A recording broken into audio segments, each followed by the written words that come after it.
Saudações, pessoal, tudo bem com vocês? Hoje nós vamos explorar aqui o nosso contexto histórico.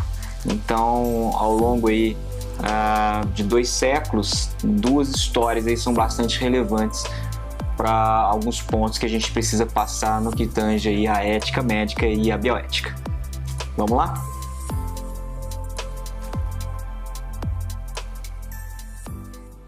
Estão vendo a imagem aí da cidade de Bergen. A cidade de Bergen, ela fica na Noruega e ela é famosa aí por ter um porto muito conhecido, um porto que é muito utilizado por conectar lá com os mares do norte, né? E aqui nessa região nós vamos ter aí um primeiro ponto para a gente conversar. A cidade de Bergen, né, tem umas casinhas, são tradicionais, como vocês podem observar aí na imagem. Né?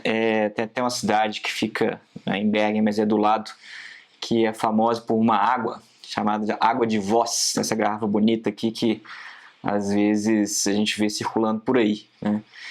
E nesse lugar aí também, né, já que eu falei de mar do norte, a gente tem que lembrar aí do Thor, né? E esse Thor aqui é um pouco diferente do Thor da Marvel, porque esse Thor aqui é considerado por eles uma espécie de deus da iluminação científica da navegação, né?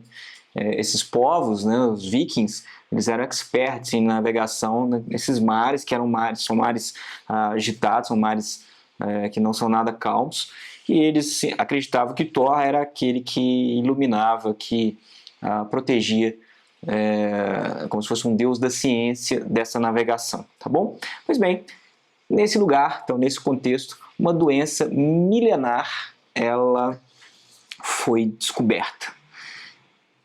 Que doença era essa?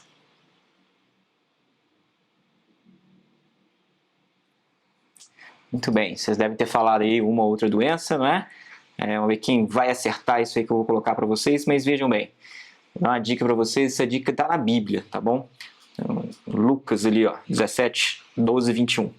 E entrando numa certa aldeia, saíram-lhe ao encontro de 10 homens leprosos, os quais pararam de longe e levantaram a voz, dizendo: Jesus, mestre, tem misericórdia de nós.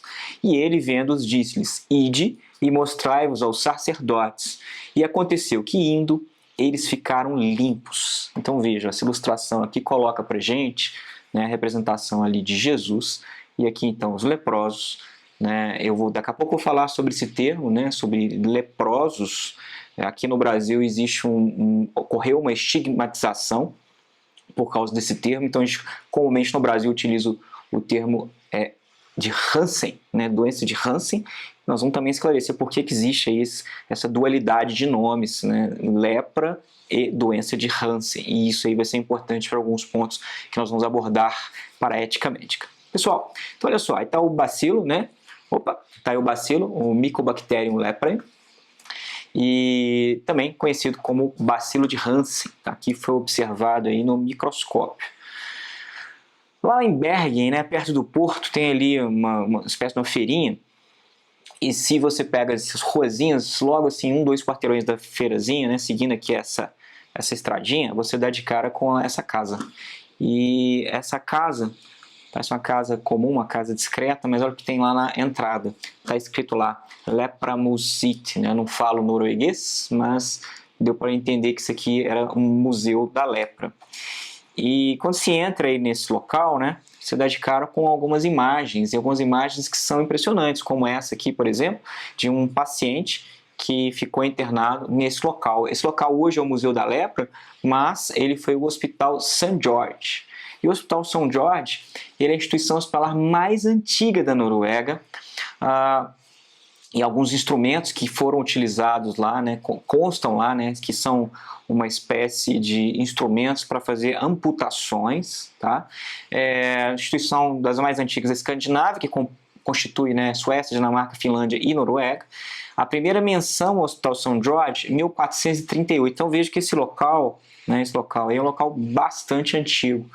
E lá dentro, inclusive, tinha algumas peças, como essa peça anatômica que vocês podem ver aqui, olha, uma ossatura, né, de pé que foi amputado de algum paciente que lá dentro esteve internado. A grande questão e a reflexão que a gente vai começar a fazer é que nós estamos aqui falando então de lepra ou doença de Hansen, e nenhuma outra doença ao longo da história da humanidade apresentou consequências para a vida do indivíduo em sua forma de viver tão grave e durante tanto tempo quanto a hanseníase. O antigo estigma da doença forçou com que inúmeras almas fossem objeto de exclusão, segregação social. Olha que interessante essa coisa de exclusão, de segregação. No Brasil ocorreram aí os chamados leprosários, que onde as pessoas que tinham a hanseníase eram alocadas, eram segregadas do convívio, porque acreditava-se que a segregação era a forma de conduzir melhor essa doença. Veja o momento que a gente vive com o Covid-19, o que está acontecendo com a gente. Efetivamente, todo mundo aí foi segregado, foi afastado, porque a gente está lidando com uma doença infecciosa, altamente contaminante, e que todos os cuidados a gente tem que adotar. Na hanseníase é um pouco diferente, porque apesar de ser uma doença infecciosa, ela não tem esse poder de contaminação como a Covid-19 tem. E Hansen depende muito também da imunidade do indivíduo, como a gente vai falar daqui a pouquinho, nessa contextualização histórica. Mas, se a gente está falando aqui de estigma, vejam como que a doença de Hansen, ela deformava as pessoas, Isso aqui ia acontecendo ali, deformidades, e aí os indivíduos acabavam ficando ali lesionados, porque os tecidos iam se destruindo, iam inflamando, necrosando, apodreciam e efetivamente caíam. E isso ia acontecendo no corpo como um todo do indivíduo. Então, esse estigma da doença implementou aí na sociedade, e o que aconteceu foi que essas pessoas ficaram ali segregadas do convívio. Lá no Museu da Lepra você encontra máscaras, que são máscaras de pacientes. Vejam aqui essa máscara de cera, com essas nodulações que vocês estão vendo, são nodulações que remetem-se a nódulos da forma vichoviana da doença. Doentes foram humilhados, perseguidos e excluídos. Muitos foram isolados em instituições contra a sua própria vontade, foram exilados ali da sociedade e outros passaram a viver sua vida como mendigos. Vejam aí os noruegueses, neste caso aqui o povo europeu, com os seus traços bem delicados, e o que acontecia é que a evolução dessa doença trazia deformidades que, para os padrões de beleza à época, causavam ali medo, causavam temor, causavam diversos aspectos, e que por isso então eles foram perseguidos, excluídos e humilhados. Vejam, será que hoje, em pleno século XXI, existem situações em que, por o outro ser diferente de mim, a sociedade exclui, persegue e humilha? Essa é uma reflexão que a gente precisa fazer, e isso precisa ser levado em debate. No nosso exercício que eu vou propor, eu vou colocar alguma coisa para a gente conversar a respeito. A gente precisa refletir um pouco mais sobre isso. Por quê? Porque você, futuro médico e futura médica, vocês não poderão discriminar absolutamente ninguém. Vocês deverão tratar os pacientes de vocês de uma forma igualitária, independente de quem for, seja rico, seja pobre, seja bonito, seja feio. Não pode haver discriminação. Vamos falar sobre isso daqui a pouco. Está dentro do Código de Ética Médica, um dos tópicos que a gente vai abordar. Se vocês pesquisarem aí, vou colocar depois talvez o link para vocês, existem notícias recentes de médicos aí fora do Brasil, que disseram que não iriam atender determinado paciente por sua orientação sexual, por sua orientação religiosa. A última notícia que eu tive foi um médico que se recusou a atender um paciente porque ele era judeu. Se eu não me engano, aconteceu na Inglaterra. Vou tentar achar essa matéria e colocar aqui para vocês aí na pós-produção, na edição aqui, beleza? Bom, a hanseníase, então, tem duas formas, né? A lepromatose ou a nodal é a forma grave. Hoje em dia a gente dificilmente vê formas assim, tá? E a anestésica, que é uma forma mais periférica, essa a gente observa. Especialmente quando você tem linha de pobreza muito grande e você tem pouco acesso a condições aí de higiene. De todo modo, quer seja a lepromatose, a forma lepromatose ou nodal ou a anestésica, você tem condições aí de deformidades, amputações que podem acontecer. E isso aí é um grande impacto. Trouxe para vocês aqui um pedaço de um filme que acredito que todos vocês aí devem ter visto esse filme. É o Braveheart, o Coração Valente. Vamos ver um trechinho aqui desse filme para a gente conversar a respeito. You fucking bastard! Mine! Mine! Longshanks acquired Wallace. So did our nobles. That was the prize of your crown. Die! I want you to die. Soon enough, I'll be dead. And you'll be king. I don't want it. You're not a man. Not my father.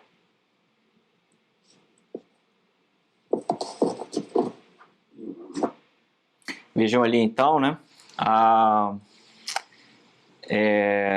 Esse videozinho ele passa então na Escócia, né, em Edimburgo, e ali está Robert de Bruce conversando com seu pai, né? Robert de Bruce ainda não era rei e seu pai era um nobre, né? E ele fez um acordo, denunciou, falou onde estava William Wallace, né? Que estava tentando promover a revolução da Escócia para se libertar da Inglaterra, né? Vejam que esse conflito aí entre a Inglaterra e a Escócia acontece até nos dias de hoje. Outro dia aí teve aí uma espécie de um plebiscito para saber qual era a decisão, né? E acabou que se manteve unida, a Escócia se manteve a Inglaterra formando lá o Reino Unido, mas é um debate que uma disputa que tem aí séculos, não é isso? E o Robert de Bruce, ele fala com o pai dele, vocês viram ali que o pai dele é um paciente da forma vichoviana, é essa forma aqui, ó, né? E ele fala, Robert de Bruce fala, em breve, eu quero que você morra. E ele fala assim, sim, em breve eu estarei morto. Forma grave da doença, levando em rouquidão. Depois vocês assistam com outros olhos esse filme aí. De que vocês forem passear em Edimburgo, vocês vão entrar lá na beirada na entrada do castelo lá, vocês vão ver uma imagem ali, ó. Deixa eu colocar um pointer aqui para poder mostrar para vocês. Aqui, ó, vocês estão vendo aqui o Robert de Bruce e aqui o William Wallace. Eles estão na entrada ali do castelo de Edimburgo. William Wallace, né? Depois vocês assistam o filme, quem não assistiu, né? Mas historicamente o William Wallace foi pego aí e o Robert de Bruce virou. A coroa realmente foi para ele, né? Bom, fato é que contando aí toda essa história, né, contextualizando essa coisa aí da hanseníase, vamos falar de um médico chamado Daniel Cornelius Danielsen. E esse médico, ele postulou que a lepra seria familiar. Isso aqui foi entre 1839 e 1845. Ou seja, ele propôs que aquilo seria hereditário, sanguíneo, uma transmissão de mãe e pai para filho no nascimento. Observou presente em muitos fazendeiros na região oeste da Noruega, né? Famílias de leprosos, gerações e gerações sucessivas ali de leprosos. E no hospital que ele trabalhava, o St. George, enfermeiras saudáveis não eram contaminadas, sem evidência que isso aí fosse infeccioso. Então, ou seja, ele queria levar isso aí para uma questão hereditária. Mas, como eu disse agora há pouco, para que você tenha contaminação aí com o bacilo, né, da lepra, você tem que ter uma alteração da sua imunidade, né? Tem que estar imunodeficiente. Se você estiver imunocompetente, pode ser que você tenha contato e nada aconteça com você. Vamos ver mais um pouco o que esse Daniel se andou aprontando aí, que eu estou colocando ele aqui para vocês. Bom, se é hereditário, se é sanguíneo, o que o Danielson lá, esse médico, postulou? Então tá bom, então vamos segregar, vamos isolar essas pessoas para sempre. Se a gente isolar essas pessoas, logo então a gente vai restringir, vamos impedir que elas tenham filhos, vamos ali isolar ela da sociedade, vamos resolver o problema então excluindo. Vejam, mais uma ideia aí perigosa de você fazer a exclusão de quem é diferente. De quem é diferente fisicamente, quem tem diferente de pensamento. Isso é muito complicado em sociedades, né? As sociedades elas devem conviver de forma harmônica e reflexiva. Quando as segregações começam aí, as polarizações começam a ser postuladas, normalmente isso aí nunca termina bem, né? Aqui o Hospital St. George está preservado lá, né, no Museu da Lepra, como eu estava mostrando para vocês, os quartinhos onde esses pacientes ficavam lá compulsoriamente internados, né? Eram quartinhos pequenos, tá? Se você esticar assim o braço um lado ao outro, é quase que a distância ali das 2 camas que tem em cada quartinho lá dos pacientes.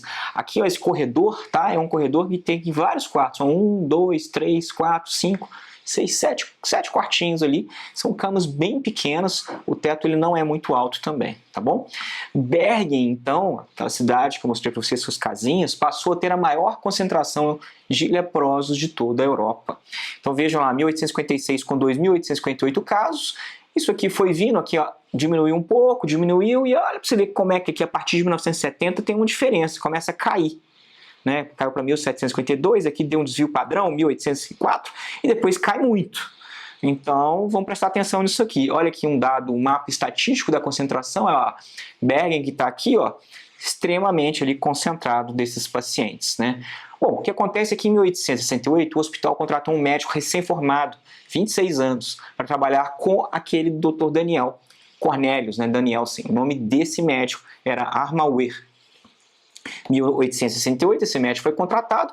Olha só, curiosamente, a partir disso aqui você começa a ter uma modificação desses números aí de pacientes ali com a hanseníase. O que será que aconteceu, né? O médico aí de 26 anos que foi contratado, vocês devem estar olhando e falando, pô, 26 anos, não, essa foto aí não é com ele com os 26 anos de idade, né? Daqui a pouco a gente vai ver quem é esse médico. Bom, o Danielsen, Dr. Cornelius, entre 1850 e 1860, ele fez uns experimentos. Ele injetou em si, na sua assistente, na chefe de enfermagem, em 3 enfermeiras, em um outro assistente, sangue de um paciente com lepra. Então, olha o que ele fez. Ele pegou sangue de alguém contaminado, injetou nele nesse tanto de gente aí. O que aconteceu, gente? Nada. Ninguém se contaminou. E aí, o outro médico, né, o Dr. Armauer, em 1879, falou, bom, se o Dr. Cornelius lá fez um experimento, também quero fazer um experimento. Então, qual foi o experimento aqui do Dr. Armauer? Ele pegou, fez um experimento de um paciente que tinha a forma anestésica, ou seja, aquela forma mais branda.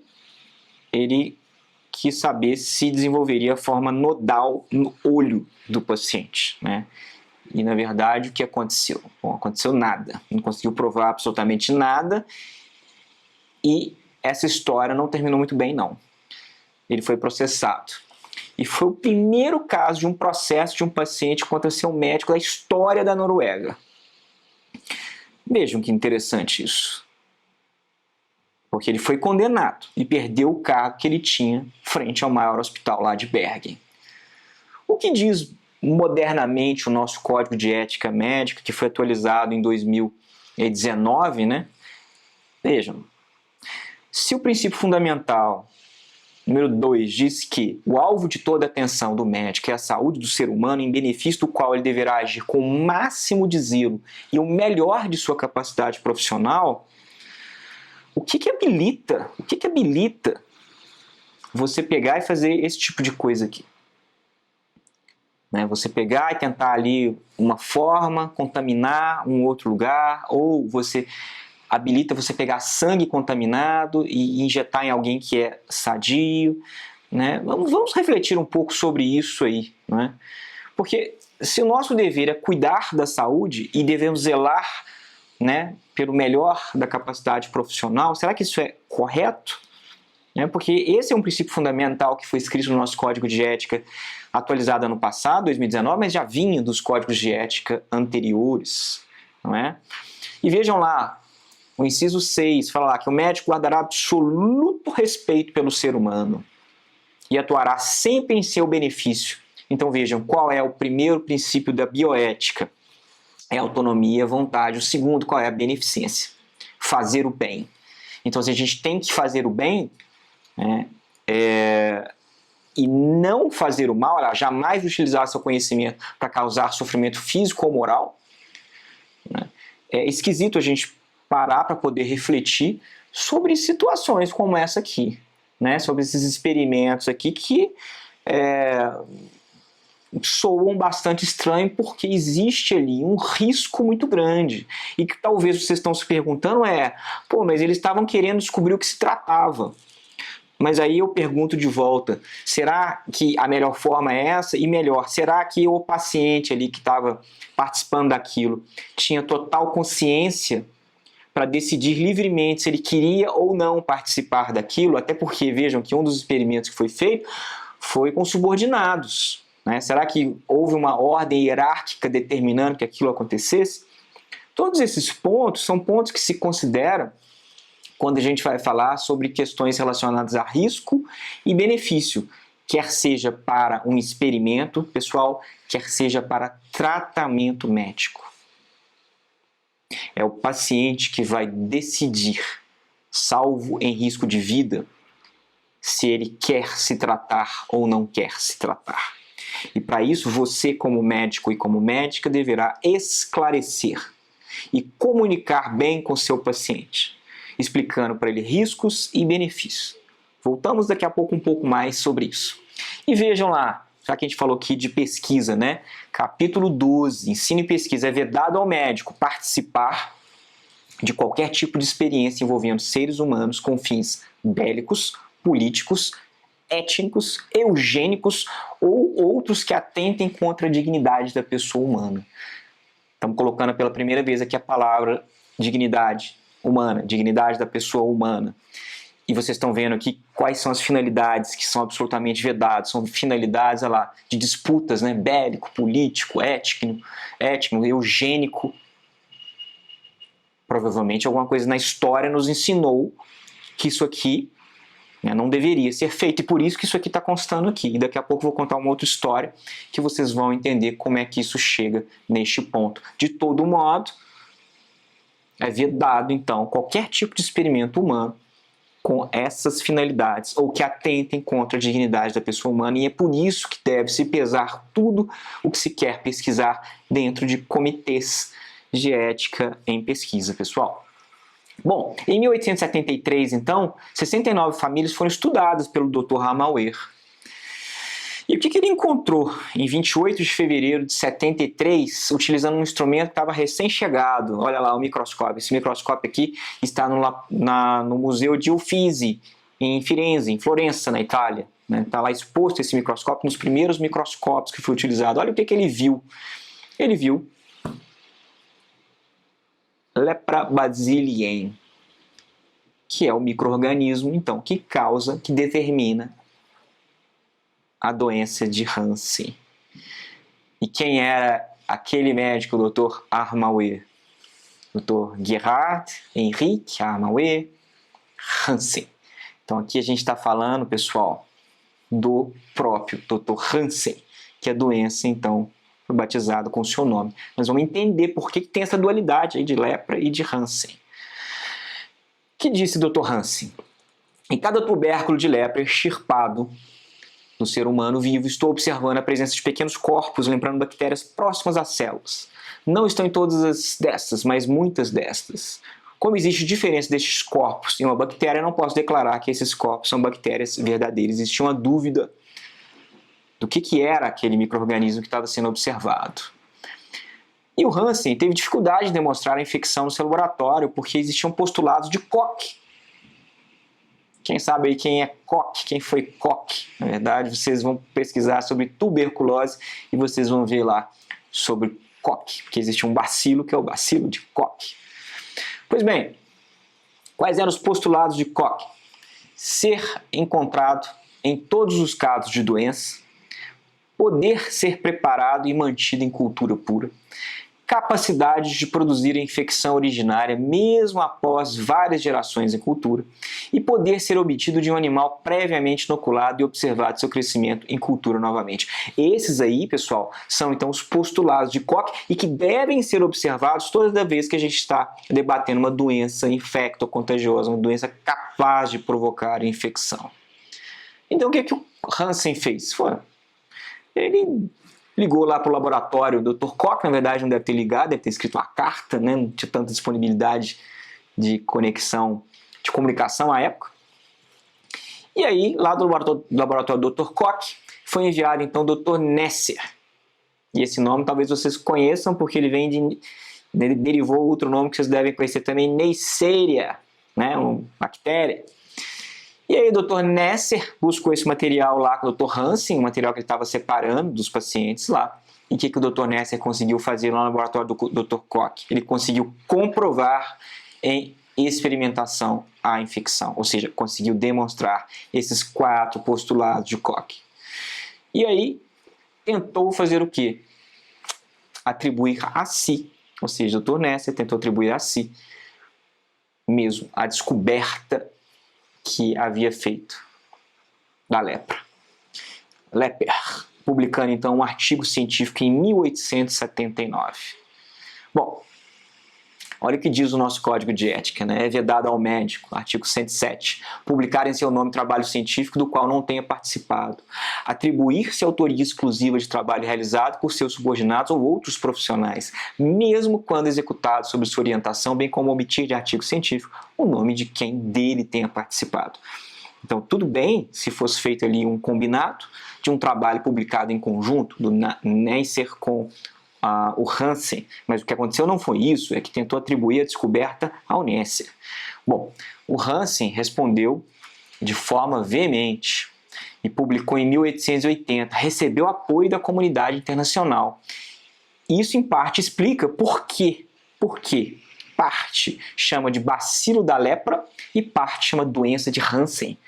Porque para caracterizar quem era ali o autor, quem era aquele que tinha visto pela primeira vez, batizaram o nome como doença de Hansen. Aqui no Brasil aconteceu uma estigmatização muito grande com o nome de lepra, então recomendo vocês inclusive que não falem o nome leproso, não falem, né, por questões de estigmatização, então usem o nome hanseníase. E essa questão de estigmatização, de segregação, ela é muito séria, então a gente tem que compreender esse processo histórico para a gente entender por que a gente utiliza este ali ou aquele nome.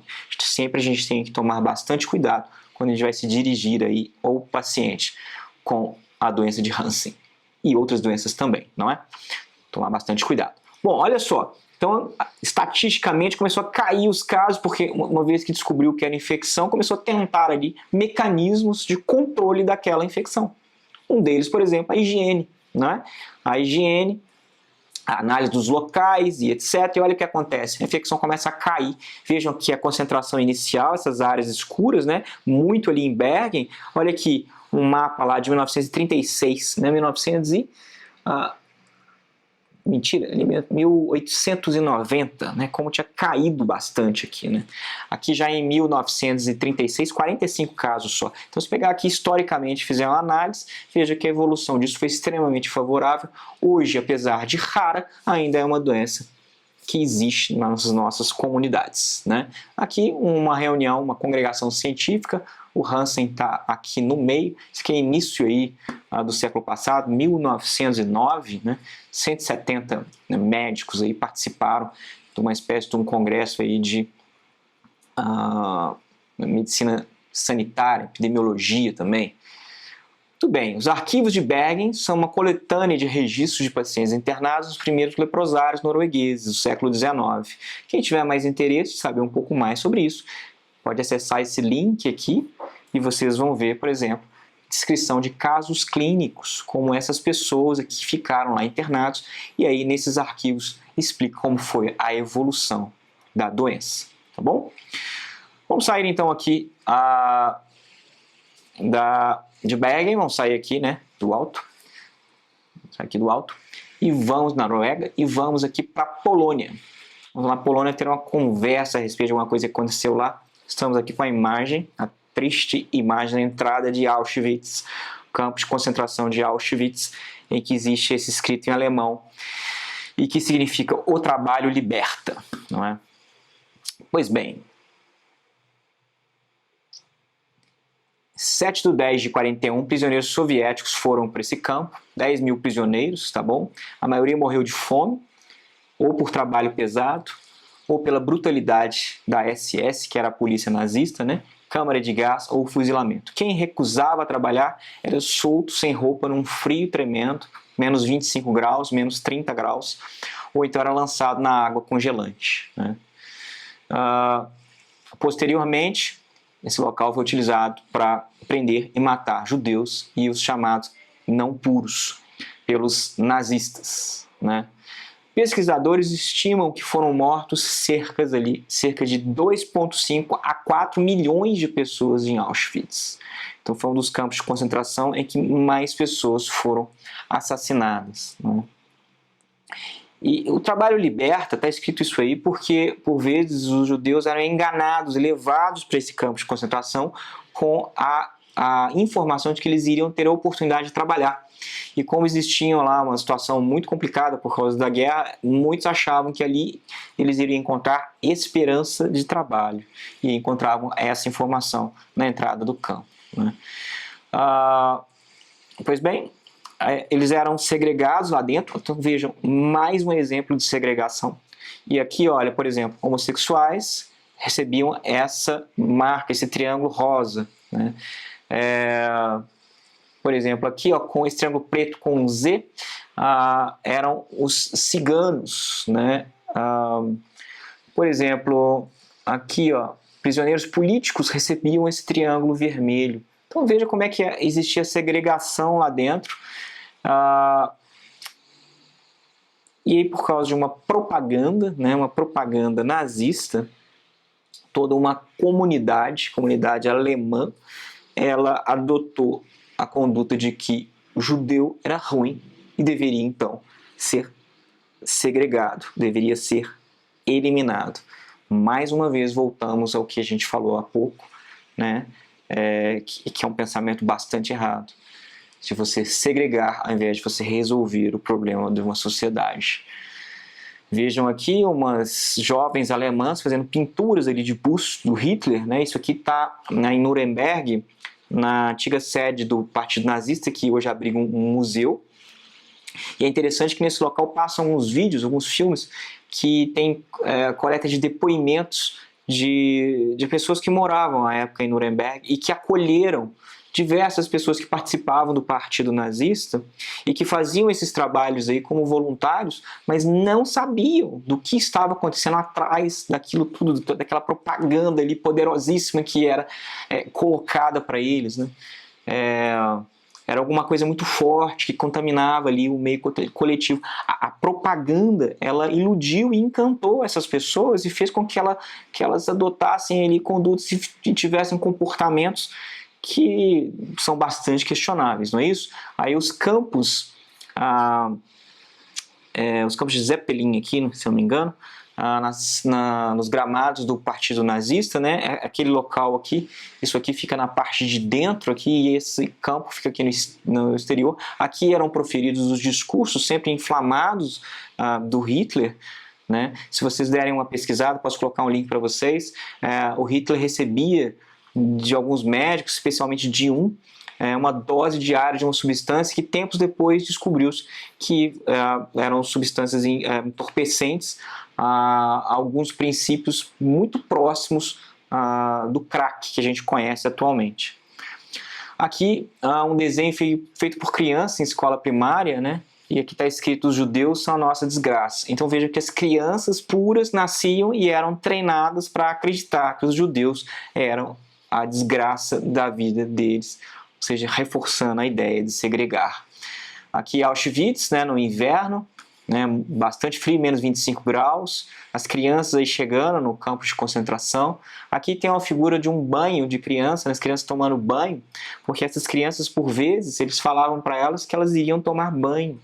E, na verdade, essas crianças eram levadas para a câmara de gás e eram ali exterminadas a centenas, né? Falamos isso tudo para a gente poder chegar aqui nos experimentos nazistas, né, que tinham ali alguns pontos principais para a gente estudar. O primeiro deles é facilitar a sobrevivência dos militares do eixo, como experiências, por exemplo, de congelamento, né, que contribuíram lá para eles desenvolverem métodos de reaquecimento de corpo. Então a gente tem 2 médicos aqui, né, e esses médicos eles estão vestindo uma roupa da Luftwaffe, que era a esquadra alemã, nesse preso, colocaram ele imerso numa água fria da mesma temperatura do mar congelante, né, para saber quanto tempo ele sobreviveria imerso ali nessa substância. Um outro ponto de experimento foram desenvolver métodos para tratamento de ferimentos e feridas ali de guerra. Então, diversos agentes imunizantes foram testados em soros, né? Uma das coisas que foi estudado, por exemplo, num dos campos de concentração, que é Dachau, né? Que é um outro campo, foi pesquisas envolvendo a malária, né? Desenvolver substâncias para combater a malária, e também a tuberculose. De alguns experimentos aqui, derivou-se um medicamento que é um antibiótico que a gente conhece atualmente, que se chama sulfonamida. E por fim, para aprofundar os princípios raciais e ideológicos da visão nazista, na tentativa de determinar diferenças de raças, ou seja, mais uma vez tentando segregar, mais uma vez tentando purificar, técnicas de esterilização em massa ali foram feitas de várias formas, e o responsável por isso foi esse médico, Dr. Mengele. É bastante difícil a gente falar isso, porque quando a gente pensa em médico, a gente pensa em fazer o bem, a gente pensa em não fazer o mal.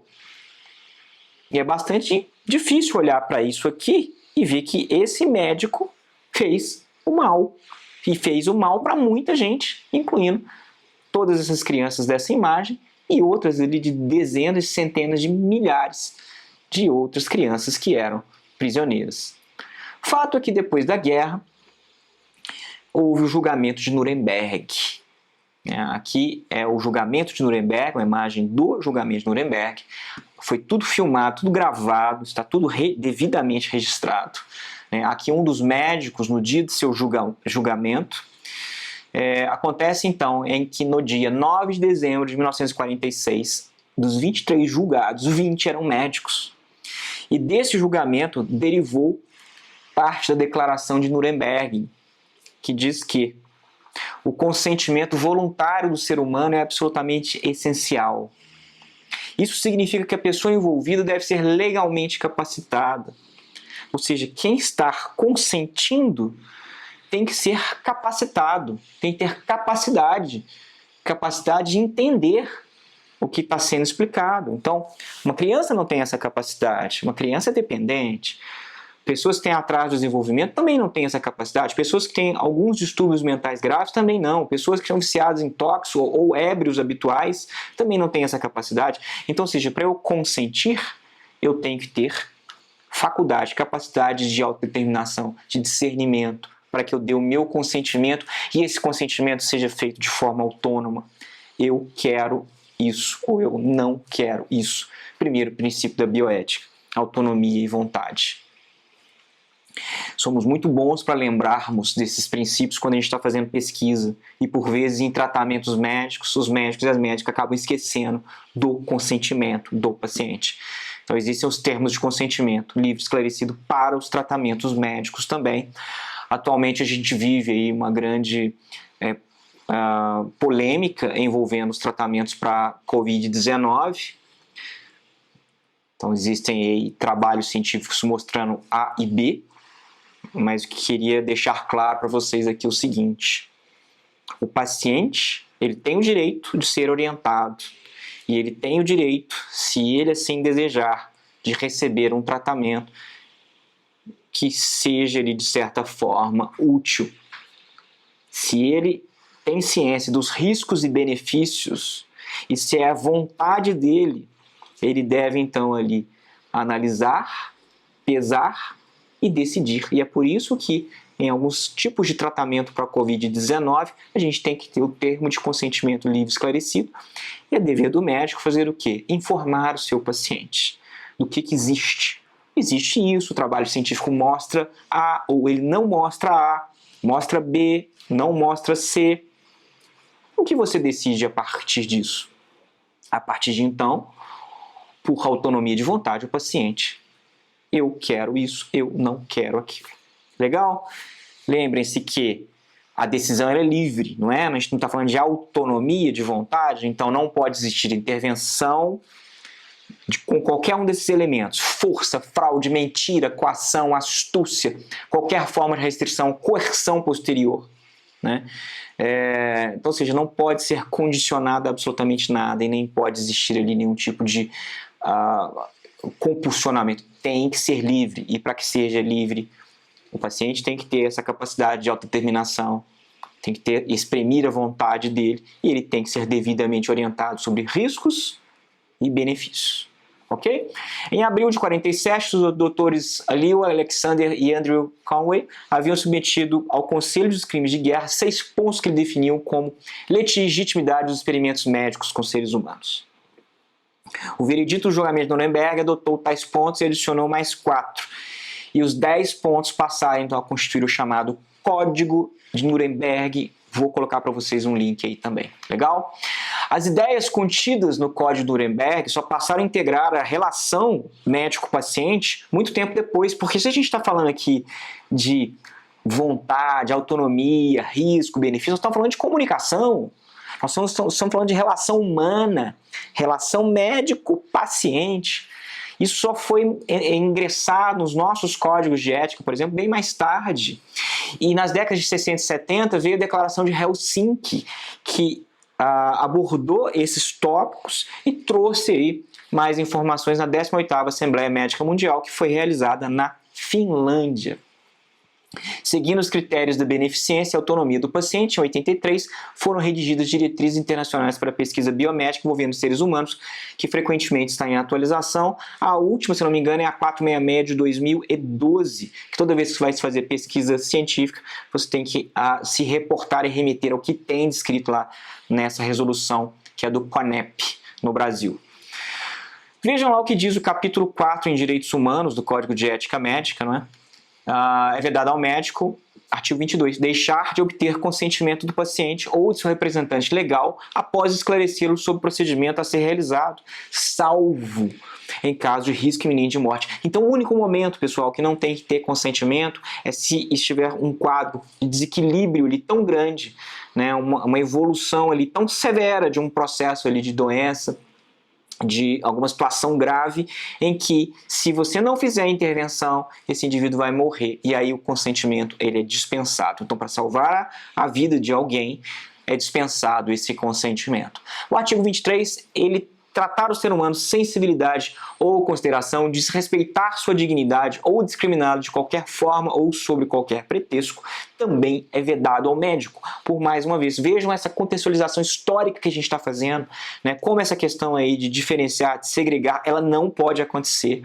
Então, sempre a gente tem que basear nos princípios universais da dignidade da pessoa humana e respeitar, e sem discriminar, atender o paciente. O médico deve ter para seus colegas também respeito, consideração e solidariedade.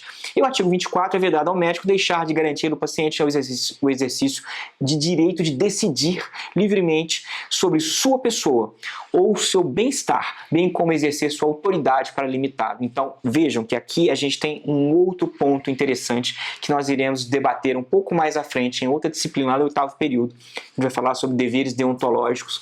Mas aqui a gente pode dar uma pincelada, porque o médico tem muito poder na mão. Aliás, lembrei-me aqui que a gente vai ter uma aula sobre o poder médico, vou abordar um pouco mais sobre isso com vocês, mas fato é que a gente não pode usar esse poder para impingir alguma coisa no nosso paciente. Então vejam, exercer aqui um poder, autoridade, para limitá-lo nesse livre direito de sua decisão. O paciente tem que decidir livremente sobre sua pessoa, salvo em risco iminente de morte. Legal? Então, artigos muito importantes do Código de Ética Médica 22, 23 e 24. Então era isso hoje que eu queria falar com vocês, mas vejam aí, trazendo da nossa aula passada, falando sobre valores, né? O que é ser um bom médico, uma boa médica? Quais valores deve possuir? Eu tenho e pratico esses valores? Após essa explicação aqui que a gente colocou para vocês sobre o contexto histórico, reflitam novamente sobre isso. Era isso que eu tinha para deixar de recado hoje para vocês. Temos de nos tornar na mudança que queremos ver. Frase de Mahatma Gandhi. Tenham todos aí uma boa semana e até a próxima. Tchau, tchau.